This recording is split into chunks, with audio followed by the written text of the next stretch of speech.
Good evening mga inday mga dudong. So nagambala ang katahimikan ng gabi ng lahat mga inday mga dudong. Kasi nga magtatapon sana ako ng basura mga inday mga dudong. So ang oras nga pala ay 10:45. Nakita ko itong mga langga, itong ahas na ito. Oh my God. Hindi ko alam kung paano nagkaroon ng ahas dito, pero sa tingin ko mga langga, sa kanal talaga ito galing. Oh my God.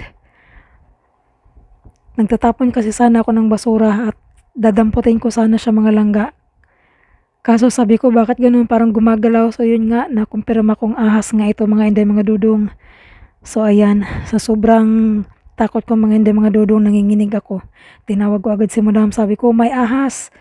Buti na lang kamo mga inday mga dudong, gising pa yung mga trabahador dito sa kabilang bahay at tinawag namin at pinadaan namin sila sa sa terrace kasi nga takot kaming lumabas.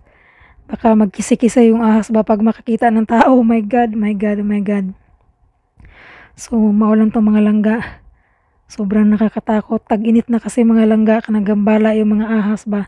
Nagsipaglabasan na sila. So ayan. Itong mga time na itong mga langga, pinapasok na namin yung mga yung trabahador sa kabila.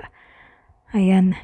At talaga namang Diyos ko, nanginginig ako sa takot mga langga kasi muntik ko nang madampot yung ahas kasi akala ko siya, straw.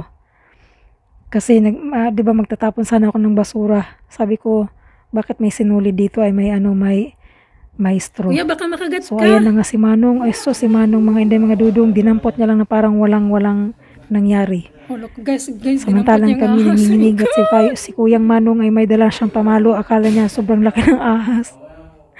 Uy, Diyos ko, Lord. Bolang to mga langga, God, ayoko na magtapon ng basura.